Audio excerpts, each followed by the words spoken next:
हमारा क्वेश्चन है, consider the situation shown in figure, all the surfaces are frictionless and the string and the pulley are light, find the magnitude of the acceleration of the two blocks. हमारा question है, ये एक bench है, ठीक है, यहाँ पे ये पुली सिस्टम बना रखा है, हमें बोला है कि इन दोनों ब्लॉक्स का एक्सेलरेशन निकालना है। अब अगर आप देखोगे तो दोनों ब्लॉक्स का वेट सेम है, तो हमें पता कैसे लगेगा कि किस तरफ एक्सेलरेशन होगा। तो एक्सेलरेशन निकालने के लिए हमें देखना पड़ेगा कि किस तरफ कौन सा कंपोनेंट एक्ट कर रहा है।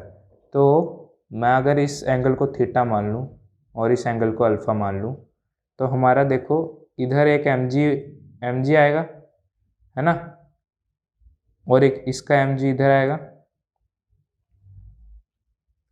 और इस स्ट्रिंग में एक टेंशन होगा इस डायरेक्शन में। अब इन दोनों का अलग अलग मैं अगर एफ बी डी बनाऊँ, तो ये फर्स्ट वाले का बना रहा हूँ, एम जी इस डायरेक्शन में होगा। इसको अगर रिजॉल्व करूँ तो इस डायरेक्शन यहाँ पे थीटा था, तो इसको अगर इस डायरेक्शन में एक कंपोनेंट बनाऊँ तो ये एंगल भी थीटा होगा ना, तो ये एंगल थीटा हो गया मेरा, तो ये हो गया एम जी कॉस थीटा और ये हो गया एम जी साइन थीटा, और इस डायरेक्शन में मेरा टेंशन है इसमें, ठीक है। अब यहाँ पे दूसरे मास की अगर मैं बात करूँ तो ये रहा मेरा एम जी, ठीक है, और इसको अगर रिजॉल्व करूँगा तो ऐसे कंपोनेंट्स आएंगे। अब मेरा ये एंगल क्या है, ये अल्फ़ा एंगल है, यहाँ पे ये एंगल अल्फ़ा, तो ये एंगल भी अल्फ़ा होएगा, है ना। तो ये क्या हो गया मेरा एम जी कॉस अल्फ़ा और ये हो गया एम जी साइन अल्फ़ा, और यहाँ पे टेंशन मेरी किस डायरेक्शन में है, इस डायरेक्शन में टेंशन है, ठीक है। अब देखो, अब जो हमारा जो भी मोशन होगा वो किन कंपोनेंट्स की वजह से होगा, इन कंपोनेंट्स की वजह से तो नहीं होगा ना मोशन, इसी कंपोनेंट की वजह से होगा।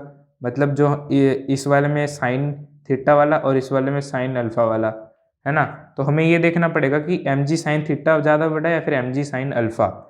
तो एम जी साइन अल्फ़ा में अगर मैं देखूँ, मेरा साइन थीटा कितना है एम जी साइन अल्फ़ा में, एम जी साइन थीटा कितना है मेरा, साइन थीटा क्या होता है, sine theta equals to p by h, perpendicular कितना है 4, हाइपोटेन्यूज 5, परपेंडिकुलर 4 हो गया, हाइपोटेन्यूज 5 होगा थीटा एंगल के लिए। सिमिलरली अल्फा एंगल के लिए हमारा परपेंडिकुलर क्या हुआ 3 हो गया और हाइपोटेन्यूज क्या हुआ 5 हो गया, है ना। तो यहाँ पे एम जी साइन थीटा मेरा कितना आ गया, m g equals to m g 4/5, और similarly m g sine alpha मेरा क्या हुआ एम जी 3/5, क्योंकि यहाँ पे साइन अल्फा कितना है 3/5 है।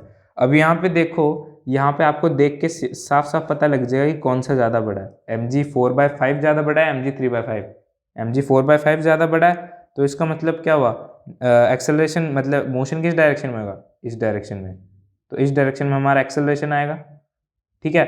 अब तो बहुत आसान है, अब तो कर सकते हैं हम, है ना। अब इक्वेशंस लिख लेते हैं इन सब के लिए अलग अलग। तो m g 4/5 minus t equals to m a, है ना, यही होगा ना, इसको मैं इक्वेशन 1 मान लेता हूँ, और t minus m g 3/5 equals to m a, इसको मैं सेकंड इक्वेशन मान लेता हूँ।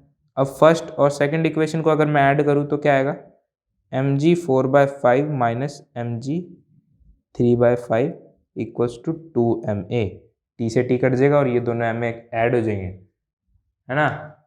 अब यहाँ से अगर मैं आगे सॉल्व करूँ तो इन सब से एम तो कैंसिल हो गए, है ना।